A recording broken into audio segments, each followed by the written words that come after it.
मर्जी तोहार माई अर्जी हमार बा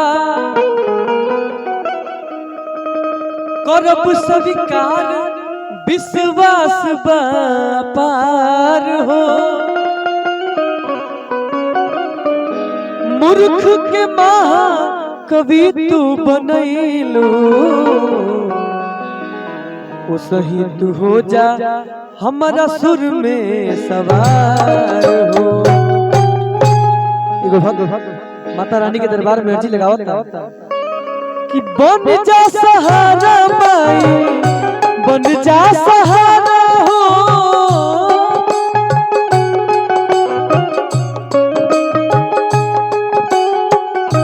बन जा सहारा माई लाई का लाचार बा सभवा में आ जाए माई सभवा में आ जाए माई बेटा के पुकार बा सभवा में आ जाए माई बेटा के पुकार बा। जय हो जय हो।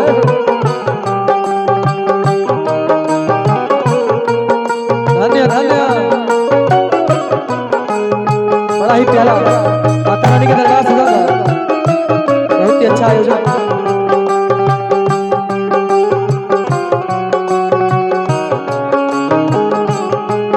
मीठ मीठ तालियों के साथ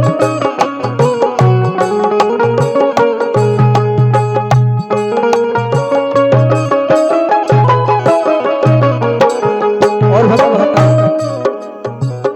बुझ मजबूरी मोराए हो जग जनानी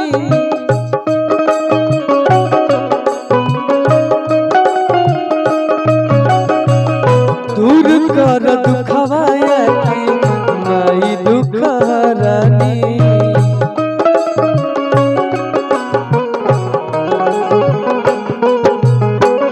बुझ मजबूरी मोराए हो जग जनानी दूर कर दुखवाया के माई दुख हरानी। डूबे नहीं पावे आओ डूबे नहीं पावे हो।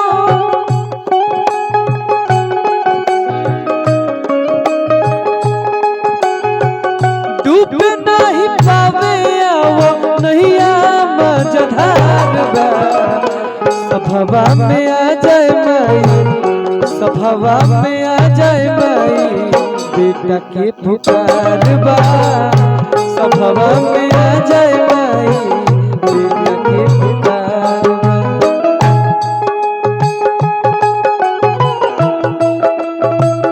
मीठ मीठ तालियों के साथ आप लोग भी इस भजन को गुनगुनाइए। जय हो।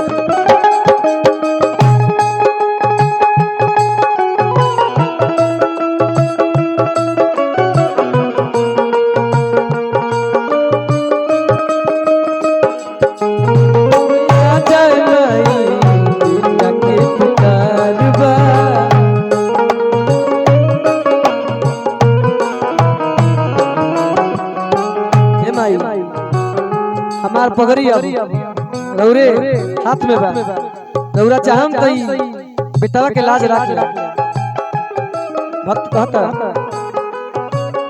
इहे बानी हो राखो लजिया हमार हो।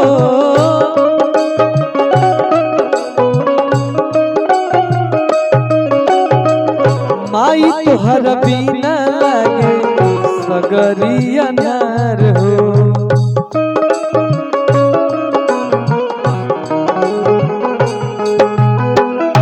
इहे बानी हो रखला जिया हमार हो। माई तोहर बिना लागे सगरी अनार हो। टिंकुआ सिसवा माई टिंकुआ पर तुसवा हो।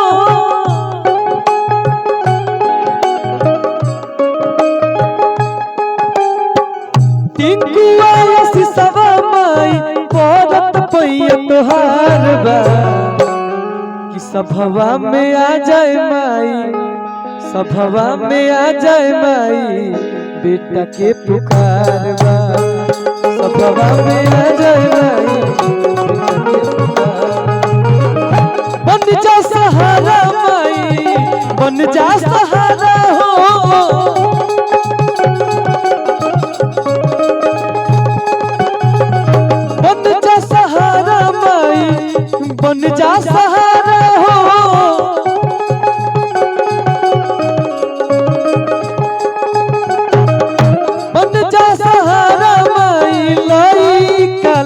पुकार बा सभवा में आ जाए माई सभवा में आ जाए माई बेटा के पुकार बा सभवा में आ जाए माई बेटा के पुकार बा सभवा में आ जाए माई बेटा के पुकार बा सभवा में आ जाए माई बेटा के पुकार बा सभवा में आ जाए माई बेटा के पुकार बा।